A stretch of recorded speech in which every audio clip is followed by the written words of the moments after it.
Prost Mahlzeit des alten Sumpfbiber. Der Blasi ist wieder, grüß euch. Es braut sich was zusammen. Genau, Bier. Ich hab da von einem neuen Kultgetränk gehört. Normal ist mir sowas ja scheißegal, weil meistens ist das dann irgend ganz was Gesundes. Oh, mag ich nicht. In dem Fall geht es um Bier. Da bin ich natürlich dabei. Da wird nicht zweimal überlegt. Gut ausschauen gelang der heutzutage nicht mehr. Man muss auch ein bisschen ein Bier trinken können. Drum, da ich sagen, machen wir heute mal einen Test. Gell? Es geht um Arschlecken 350. Wenn das einmal nicht ein Name für ein Bier ist, dann weiß ich es aber auch nicht. Ich kaufe mir ja oft gern Wasser mit so gesunden Zusätzen. Gell? Ist auch bei dem, da ist jetzt zum Beispiel Gerstenmalz drin, ist Hopfen drin, also gesunde Zusätze, so ein gesundes Wasser halt, was man jetzt überall trinkt. Probieren wir jetzt einmal aus. Darum habe ich mir da so ein Gerät besorgt. Schaut so aus.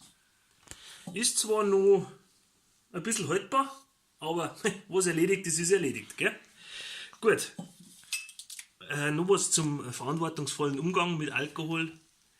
Nichts verschieden. Sonst fällt der Watschenbaum um. Also vorsichtig. Ja, schön ist schon. Man schaut euch das an, das arme Bier da. Reinzwingt in so eine Flasche. Ja, das hat ja gar nicht richtig Platz. So ein Einspann. Ja, Bierquälerei ist ja das, was die da machen.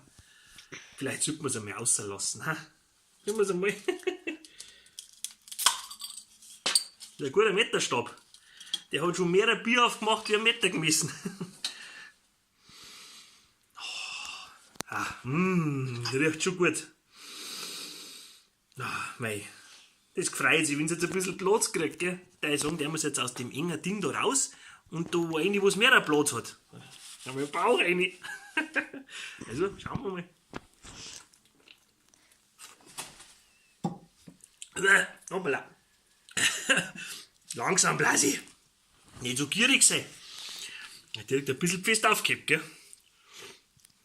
Das Gute am Bier ist ja, das macht ja keine Rotweinflecken, gell? Also mal jetzt nochmal.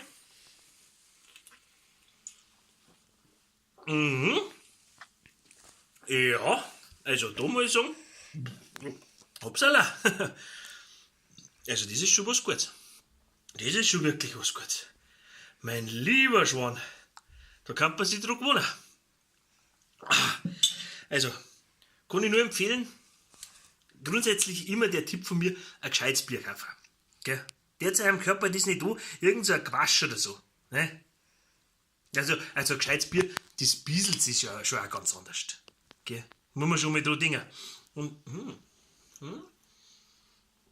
was noch wichtig ist, ein Bier nie mit Cola mischen, gell? Nie Cola und Bier mischen. Man kennt Cola und Bieren. Oh, naja gut. Der war jetzt gerade auf dem Weg, da habe ich mitgenommen. Was wollte ich noch sagen? Also, sehr lecker, sehr lecker. Viel trinken ist wichtig, sagen die Leute, die jetzt studiert haben. Viel trinken. Ich meine, so 3 Liter Wasser am Tag, das bringt der kalte Sau nicht runter, gell? Aber so 8 halbe Bier, 4 Riesel, 2 Gasmaß, das geht runter wie der Blase auf der Wippe. Ja, außerdem noch 5 bis 6, 8, 12, 14 Bier, ist dir der ganze Scheiß rundherum sowieso scheißegal. Also ich muss sagen, Arschlecken 350 hat den Blasetest voll bestanden. Ich freue mich schon, wenn es einmal ein Starkbier gibt. Bogfotzen 94. Ja, am Schluss habe ich noch einen kleinen Haushaltstipp für euch, weil wir gerade beim Bier sind. Wenn ihr Zwiebeln schneiden müsst, vor dem Zwiebelschneiden immer ein Bier trinken. Gell? Ganz wichtig. Das hilft zwar nichts, aber es schmeckt gut. Ja, jetzt glaube ich, lasse ich das noch ganz raus. Und dann werde ich noch ein paar so Kameraden die Freiheit schenken. Dann haben wir unser gutes Werk auch schon getan. Also, in dem Sinne, holt euch eins. Prost, euer Blasi.